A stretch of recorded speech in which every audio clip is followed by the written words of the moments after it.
Hello everyone, here's some of what's heading your way tonight. Your news at 9. Going to hear from local health experts about side effects some people are experiencing from their second COVID-19 vaccine dose.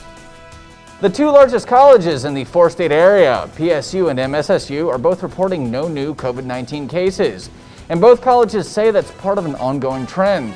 You'll learn who they think deserves the credit coming up.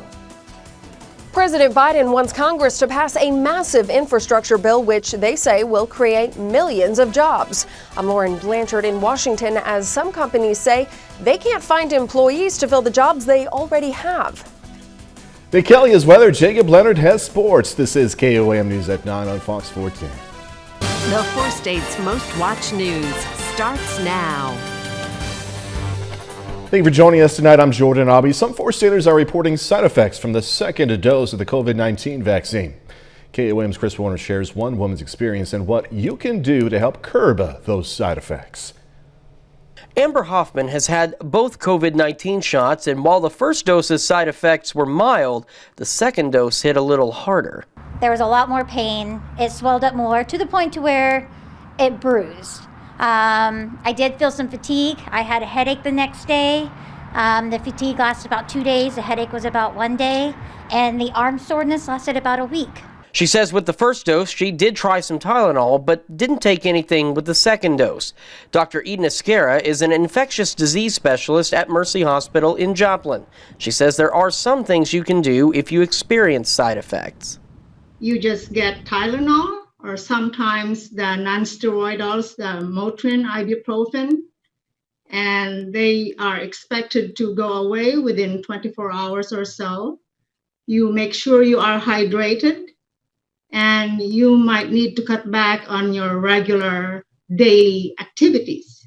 We also asked Dr. Esquera if there's anything you can do ahead of your second dose to prevent possible side effects. The short of the long is not really, but you can probably make sure you're well rested and prepare yourself psychologically. Again, you may want to cut back on scheduled activities just in case you get some side effects. For those worried about long-term side effects, Nothing else has happened at all. As a matter of fact, even after the vaccine, when I had a headache and fatigue, I was still able to work. It didn't prevent me from being able to do my daily functions. It was just a slight inconvenience. in Joplin, Chris Warner, KOAM News. Doctors want to remind people who are vaccinated to continue wearing a mask if you're with people who aren't fully vaccinated. Both MSSU and PSU are reporting no new COVID-19 cases in the last week and say it's part of an ongoing trend on campus. KOAM's Mike Mahoney spoke to health officials at both colleges to find out what's behind this encouraging coronavirus data. On Wednesday, PSU reported 0 new coronavirus cases from the prior week and said it's part of a campus trend that started back on March 10th. And they're not the only four-state college seeing success battling COVID-19. A quick glance at MSSU's COVID-19 dashboard shows the Joplin College also reporting 0 new cases last week, which happens to be the week after students returned from spring break. We were a little bit worried since we took the regular spring break. We were very pleased to see that cases have still continued on a downward path. Dr. Julie Wingard is not only the interim vice president of student affairs at MSSU, but also the co-chair of the college's COVID task force. She credits the college's diminishing case numbers to students and faculty taking the pandemic seriously. There's a strong culture of taking care of each other here. We still have enforced the mask policy, even though the city mask policy has expired. We are still using the Campus Clear app to track our symptoms every day. MSSU sophomore Clayton Newton says he feels safer on campus knowing COVID-19 numbers are significantly down, but also says it's not time to let up on safety precautions. Anytime I get out the house, I always keep my mask on, I social distance, and maybe hopefully somebody sees that and, takes action and replicates what I do. A representative for PSU's Bryant Student Health Center wasn't available for an on-camera interview, but she also credits PSU's low COVID-19 case count with students and staff handling pandemic restrictions with maturity, and says the Crawford County Health Department has also been an excellent partner in the fight against the coronavirus. In Pittsburgh and Joplin, Mike Mahoney, KOAM News. If you'd like to see MSSU and PSU's online coronavirus information hubs, we've put a link to them in this article. on KOAMNewsNow.com. Nick Kelly joining us now with the first look at the forecast. Another windy day. Yeah, but at the very least, we didn't have to deal with much in the way of thunderstorms. Certainly no severe weather with the stuff that we've seen so far today, Jordan. 71 was the actual high today just before the noon hour. Then, thanks to the cold front sweeping through, the coldest we've been so far is 53 at Joplin Regional, but we're not quite done with the system just yet. Even though there doesn't look like much happening on the radar right now, we're actually getting the backside of the system with mostly cloudy skies and some wraparound moisture resulting in some showers trying to sneak in, while the rest of the thunderstorms and severe weather continue across Illinois and working down into Mississippi. Quick check of temperatures has everyone ranging from the mid 40s to about the lower 50s, and we'll see everybody drop back into the mid 40s before we actually turn mild again tomorrow. We'll break down other systems to come here in just a bit, Jordan. Hey, Kelly, thank you. CDC director says the UK COVID-19 variant is now the most dominant strain here in the U.S. The announcement comes as more than 100 million Americans have gotten at least one COVID vaccine shot. Fox News correspondent David Lee Miller has more. Nearly a third of the U.S. has received at least one COVID vaccine shot as America's largest vaccination effort ramps up. On Tuesday, President Biden announced he's pushing states to make the vaccine available for all adults by April 19th instead of May 1st. And as more Americans get inoculated, there are concerns about whether states or businesses will require vaccine passports for participation in certain events. The Biden administration has said it doesn't support vaccine passports at the federal level, and a number of governors are against the idea. If somebody at a private business says, hey, I want to be able to see a card when you go in here to have a meal, if you want to go to a ball game, okay, so be it. But government should not mandate that. Texas Governor Greg Abbott says he's prohibiting government agencies in his state from requiring proof of vaccinations. To some extent, it is a violation of people's freedom to force them to have a vaccine. Meanwhile, public health officials are worried about a possible fourth surge in cases. They say new variants are spreading quickly, and the latest uptick in cases is being driven by young people. And that's why they're working to prevent vaccine hesitancy. Getting trusted messengers, be they clergy, sports figures, people that the community trusts and look up to, better articulate the need and the importance to get vaccinated. More than half of Americans age 65 and older are fully vaccinated against the virus. In New York, David Lee Miller, Fox News. Millions of stimulus checks have been deposited in bank accounts across the country, helping families during these uncertain economic times. The Biden administration and Democrats in Congress have touted the checks and enhanced unemployment benefits, but now many businesses are struggling to find employees. Fox News correspondent Lauren Blanchard breaks down this story from D.C. The Biden administration is full steam ahead selling their American Jobs Plan to the public and lawmakers. We will not be open to doing nothing. The White House says their proposed $2 trillion infrastructure bill would create tens of millions of jobs. It's a scary place to be, to need a job and not have the skills to get a good job. President Biden says he wants Congress to work with him to pass the bill, even as Republicans say the massive price tag does little for infrastructure. I will not impose any tax increases on people making less than $400,000 a year. Republicans have billed the plan as a Trojan horse for tax increases on corporations and the wealthy. They say it will lead to fewer jobs in the long run. February of 2020, we had the best economy in 50 years. They want to undo all of that. Now, as businesses are reopening, some to full capacity, many hiring managers are finding there are not enough applicants to fill vacant positions. Taco Bell is holding a nationwide mass hiring event on April 21st in an attempt to bring on 5,000 new employees. They said, quote, "It's no secret that the labor market is tight." Whether that's due to people still hesitant to rejoin the workforce during a pandemic, or some may not want the stimulus checks to end. We also have a problem with supplemental unemployment benefits that are discouraging lesser skilled workers for taking jobs for the simple reason they get paid more not to work than to work. The IRS announced Wednesday they have given out more than 156 million payments with a total value of approximately $372 billion. In Washington, Lauren Blanchard, Fox News. KOAM News at 9 on Fox 14 takes this time now to honor one of our four-state heroes. James Sweeney served in this Army from 1917 to 1990, or 1919 rather. Not that long, just until 1919. Spending time in France, we are proud to thank Sergeant First Class James Sweeney, a native of Wentworth, Missouri. He's tonight's four-state hero. Nick Kelly's up next with a complete look at the forecast, and a bit later, 3 Webb City student athletes signing to continue their careers in college. Gonna have those details in sports.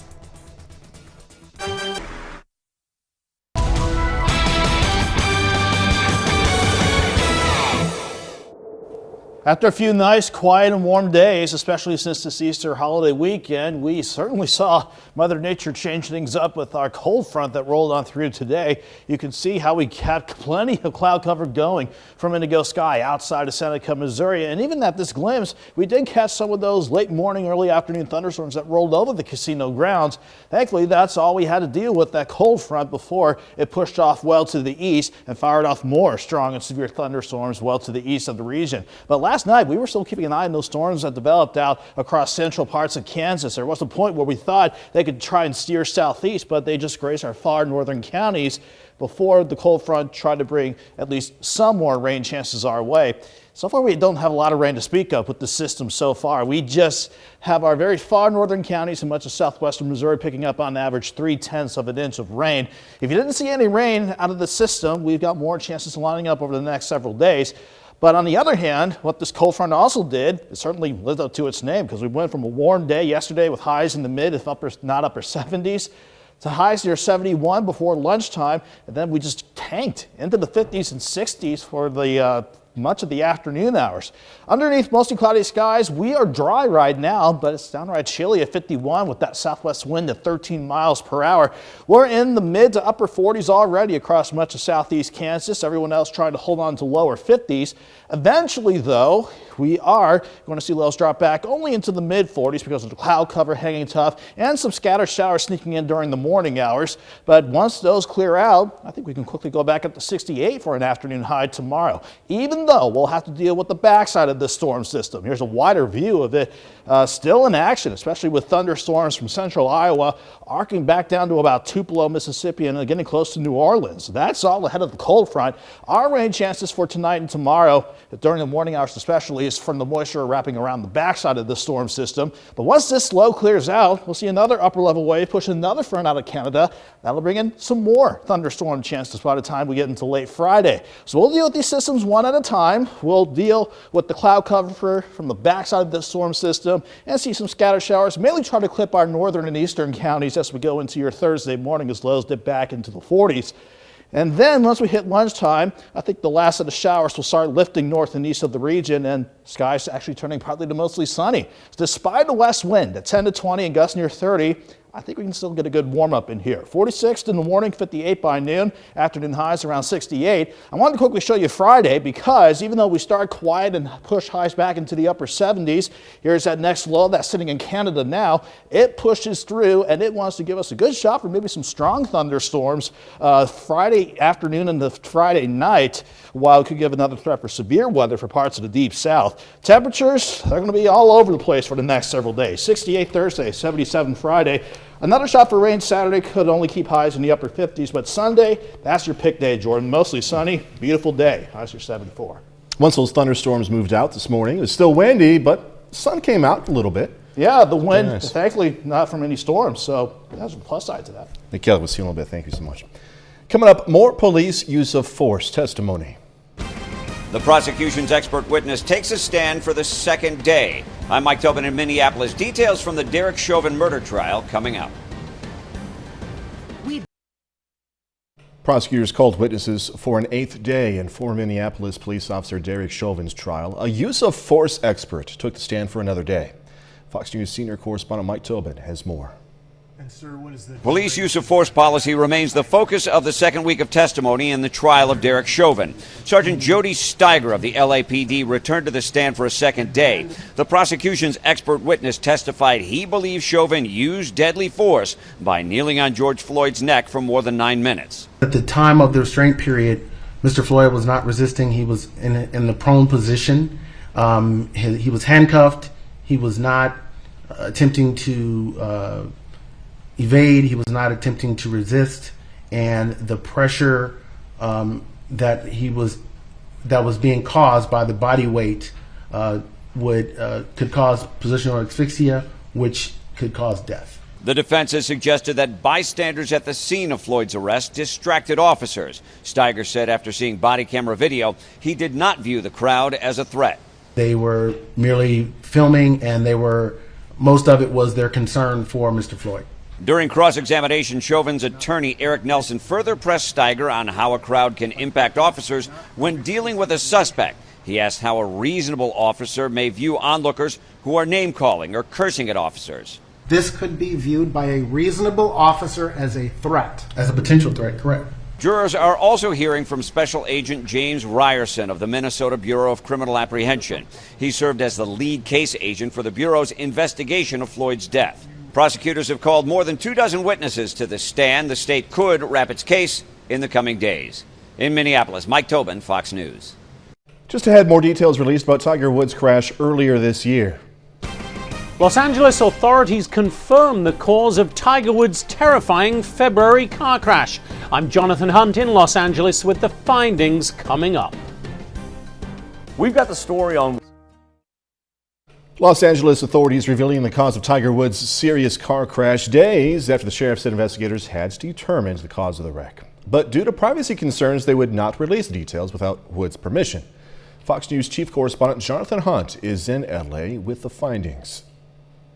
The LA County Sheriff's Office on Wednesday officially confirmed the cause of Tiger Woods' car crash. Primary causal factor for this traffic collision was driving at a speed unsafe for the road conditions and the inability to negotiate the curve of the roadway. Investigators examined the black box data recorder from Woods' loaner 2021 Genesis SUV on March 1st. It is speculated and believed that Tiger Woods inadvertently hit the accelerator instead of the brake pedal. Authorities say they did not examine Tiger Woods' phone, but given the speed, even if Woods had been distracted, it would only have been an associated factor, not the primary cause. And they said there was no evidence of impairment from drugs or alcohol. There was no odor of alcohol, there were no open containers in the vehicle, and there were no narcotics or any evidence of medication in the vehicle or on his person. Woods told officials he could not remember the moments leading up to the February 23rd crash in Southern California when he struck a raised median, crossed through two oncoming lanes, and hit a tree. The golfing legend was seriously hurt and is now recovering from multiple surgeries to repair his leg injuries. Woods released a statement Wednesday thanking first responders and supporters and saying, quote, "I will continue to focus on my recovery and family and thank everyone for the overwhelming support and encouragement I've received through this very difficult time." Officials say the body camera footage from the first officer on the scene will not be released and Woods will not be cited for any violations. In Los Angeles, Jonathan Hunt, Fox News. Marriott showing us the near future of staying in hotels. Going to learn more when we come back.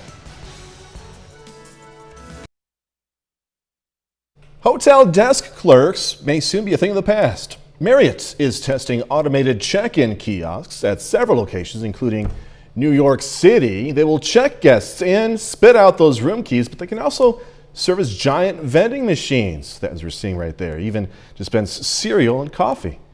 Marriott said the goal is to ease customers' fears of interacting with staff because of the coronavirus. The new norm, right? Getting more examples of that every day, it seems. 30 more minutes, news, weather, and sports coming your way. Now that more medical marijuana dispensaries have opened in Southwest Missouri, the question has become, what's available? I'm Zach Dodge with an answer, coming up. Also going to hear what a message a nationally recognized author shared with students over in Neosho. Monday, we told you about Joplin's first medical marijuana dispensary opening. That's in Joplin, of course, but they weren't the first in the area, and now that more dispensaries are opening, many are wondering when supply is going to meet demand. KOM's Zach Dodge has how that supply has recently improved. Blue Sage Cannabis Company's been open in Carthage for around 2 months. Amazing. It could not be any better. Their main goal, like many other dispensaries, is helping patients find the medicines they need, something they need cannabis products to do. We just started with flour at first and edibles, and over time we've slowly been able, as the supply keeps getting bigger and bigger, we're getting more product. Cassville Dispensary's been open since October and has built relationships with several manufacturers across the state. We have quite a few more cultivators coming up. We have more manufacturing facilities, so supply is doing a lot better now than it was when we first opened, for sure. But there are still some challenges there. We still run out of things occasionally. Right now, vape carts are very popular. Medical marijuana was legalized in the state back in November of 2018, more than 2 years ago. But many products like edibles, concentrates, and vape cartridges only recently started hitting the market. Flower has also been hard to come by for some, with dispensaries like Missouri Made Marijuana opening with only a handful of strains. Flora Farms, a company with a dispensary in Neosho and a cultivation facility, says their cultivation operation's been up and going for around 3 months. So products are being sold to dispensaries right now across the state. We are all trying to be patient, waiting for a lot of those issues to resolve, and they're getting better. So it's just a matter of a little more patience, and we'll see it improve. Being able to provide different kinds of medicine and different ways to take that medicine is life-changing. I could not be more excited. Zach Dodge, KUAM News. Workers at dispensaries we talked to also say as supply continues to increase, the prices will start to decrease. Some Joplin educators received grants for special projects to enhance the learning experience of students in the district. Joplin Schools Foundation is giving out Excellence in Education grants. One of the recipients, South Middle School teacher Abby Durr, plans to use the grant to teach students about power sources. Yeah, I mean, we still teach it, but this will make it really cool. I think the kids will remember it more than they did before, so it'll make an impression. It's something they're going to remember for a long time. This year, the foundation gave out 5 grants worth up to $2,000. Also, they gave out 2 mini grants. A New York Times best-selling author made a virtual visit to Neosho, Missouri's Jefferson Street campus. It's an alternative high school. Jason Reynolds, who is also the National Ambassador for Young People's Literature for the Library of Congress, is speaking at several schools across the country. Reynolds spoke with students about his role as ambassador and the importance of reading. And financial help is on the way for those struggling to pay for burial and funeral costs after losing someone to COVID-19. FEMA says they will reimburse costs for those funeral and burial expenses. The federal agency says it's going to cover up to $9,000 per funeral. That happened after January 20th of 2020. Applications for funeral relief will begin next week. Now, to be eligible, the death certificate must show the person's death was attributed to COVID-19. Applicants must be U.S. citizens. The applicants themselves must be U.S. citizens or U.S. nationals, but the deceased did not have to be. Troubling new images showing children desperate to get to the United States are intensifying the debate in D.C. as to what should be done about the growing surge in migrant crossings. Fox News correspondent Ray Bogan has more on the situation and what the Biden administration says should be done. The Border Patrol says these 2 children, being comforted by an agent, were abandoned at the borderline by 2 adults. They were found with their mother's name and phone number written on a note and their forearms. This video shows another crying child rescued in the desert. He says he was abandoned by a large group. That 10-year-old boy, all he did was fell asleep for a short period of time, and they left him. They left him, and he would have died if he wouldn't have been able to find those agents. As the Biden administration tries to get a handle on the immigration surge, Homeland Security Secretary Alejandro Mayorkas is reportedly considering resuming border wall construction to fill in existing gaps. Wall construction remains paused. There is a review underway, taking a look at the funds that had been allocated. There are some components of the wall that had already been allocated, the funding to continue building by Congress. The White House says they're taking a long-term diplomatic approach to immigration and trying to address root causes in Central American countries like poverty and violence. They're also trying to find solutions for those who are already here. Last thing we should do is just turn our back to them and say, to hell with you, go home. The White House is being criticized for not doing enough. It's really unacceptable that Biden is so obsessed with Trump reversals. What President Trump did on the border worked. Vice President Harris is leading the administration's immigration response, but so far, she doesn't have any trips to the border planned. Ray Bogan, Fox News. A bit later, getting back to a new normal and paying more. As travel returns, rental cars are becoming hard to find. We'll tell you what's driving that demand coming up.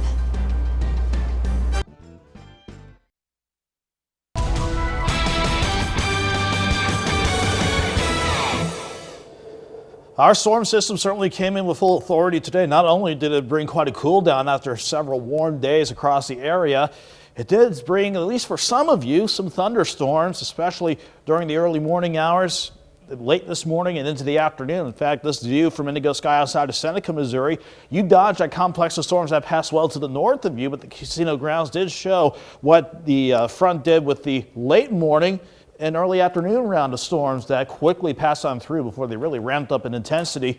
Again, it was amazing to see that complex of storms unfold across central Kansas yesterday evening. It just grazed our northern counties, but as it did, thankfully, we didn't have to deal with any severe weather.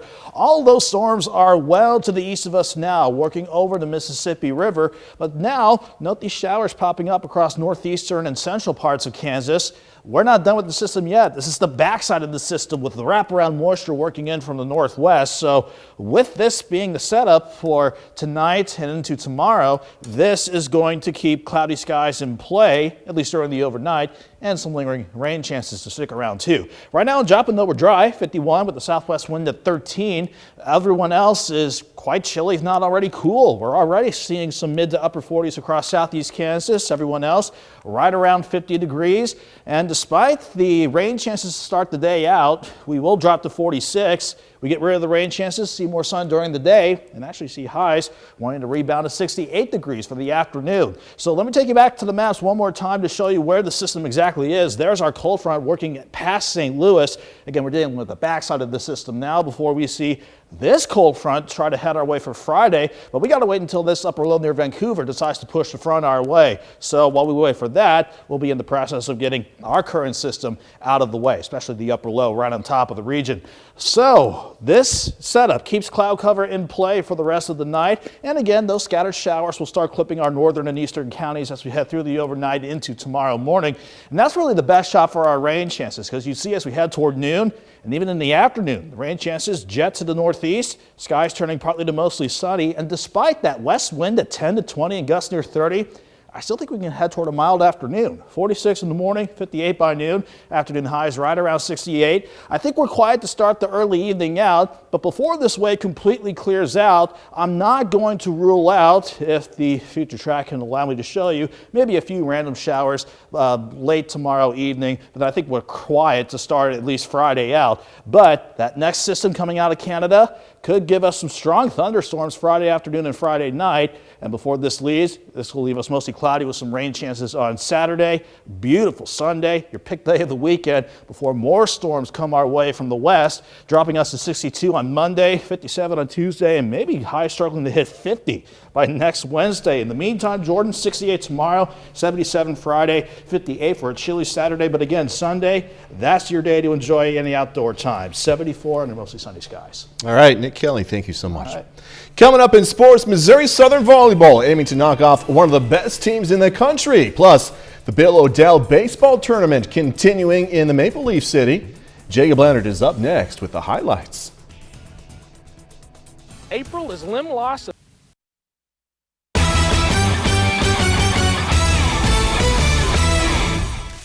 The 46th annual Bill O'Dell Baseball Tournament continues tonight in Carthage. Now, the tournament host Tigers picked up a 17-7 win over Monette on Tuesday in their first game of the tournament. Now, tonight, Carthage back on the field, this time facing COC rival Neosho. A good start for Neosho in the first. River Brill gets the strikeout. Then gets some help from his catcher, Eli Czar. Nice throw to nail the runner trying to steal. Game still scoreless. To the third now, Wildcats get on the board. Czar hits a liner to the grass in left center. That scores 2. Neosho takes a 3-0 lead. But in the bottom half, here comes Carthage. Nate Norbury, just a really tough hop there. Caden Cabance scores. Now more from the Tigers here. Max Tippelman Stung his hands a little bit on that one. Still effective, though. Carthage goes in front. Now, this one stayed tight, but Carthage holds off Neosho 10-9. The only other game today in Carthage, it's Mount Vernon taking on Seneca. Mount Vernon comes out on top 11-7. The tournament continues tomorrow with the championship game coming on Friday night. The Kansas City Royals are out to a solid start this season. The Royals have won 3 of their last 4, including Game 1 of a quick 2-game set against Cleveland last night. Kansas City looking to take Game 2 today before they head to Chicago tomorrow.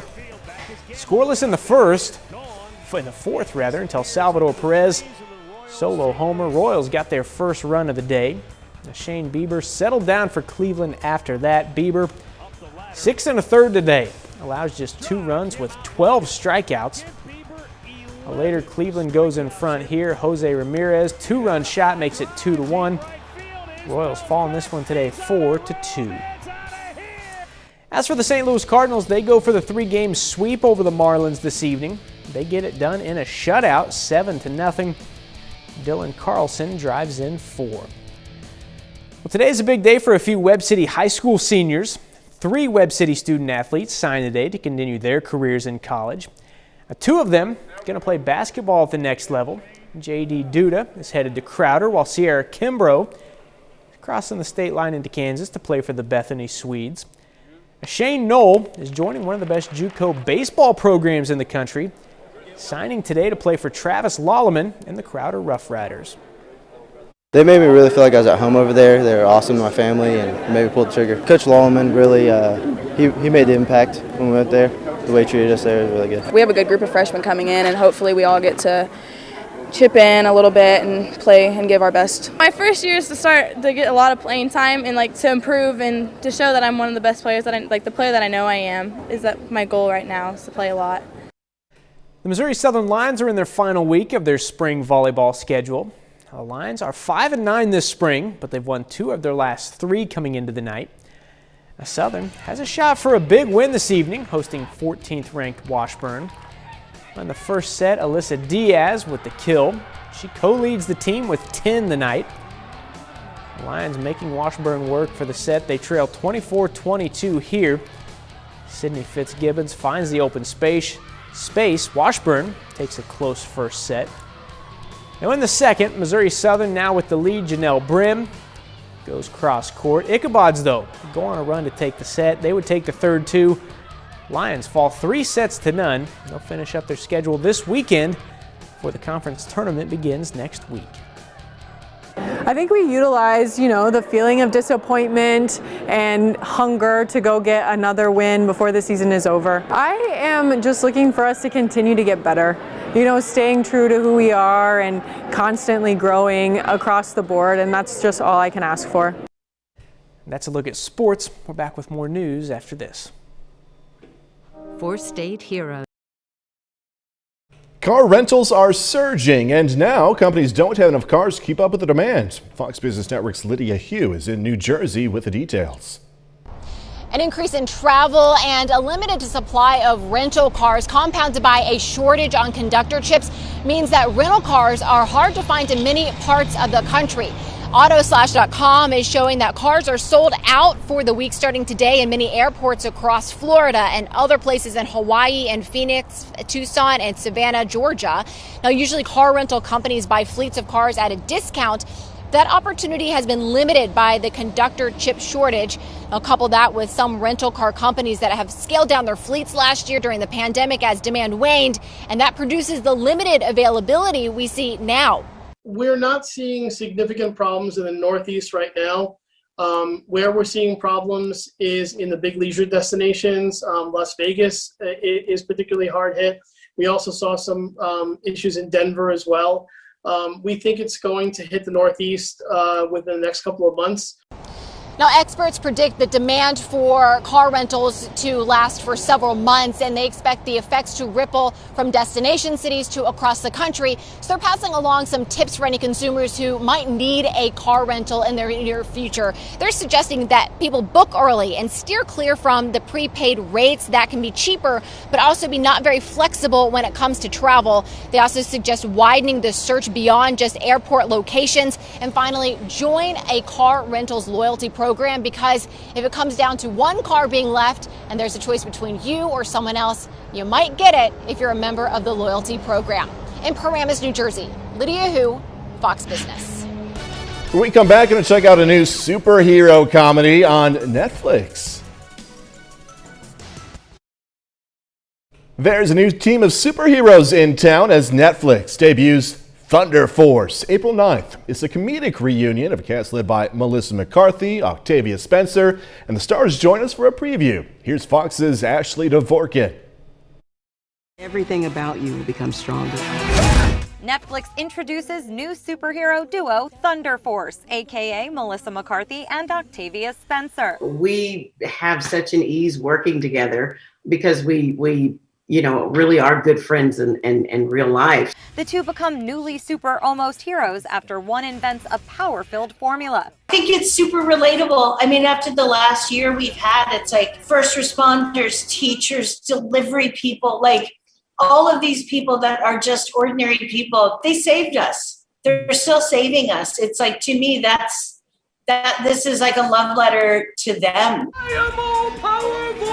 The comedy is by McCarthy's husband, writer-director Ben Falcone, and reteams them with Bobby Cannavale and Jason Bateman. Do they still crack you up, even though you know it's coming? Oh, sure. I mean, and we would do the scripted versions, and then, Melissa and Octavia and Pom and Bobby and Jason would all, improvise a little bit too. For starters, looking at Bateman, I mean, he's got crab arms, so it's hard to take a ton of it seriously. While no one wants to break, they shared if it's more difficult not to crack up, the more familiar you are. It doesn't matter. I'm the worst. I've worked with Rose so many times, and I know her better than anybody, and nobody makes me laugh like her. When you really know someone, you know when they're about to go, which is always tempting to just poke the bear one more time just so you can do it. But also, that also means usually, hopefully, that the take's going well. In Hollywood, Ashley Dvorkin, Fox News. Never know what you're going to get with that cast, right? That's our time for tonight. Thanks so much for joining us. Going to leave you with new drone video of the erupting volcano in Iceland. Be safe. Do this all again tomorrow. See you then.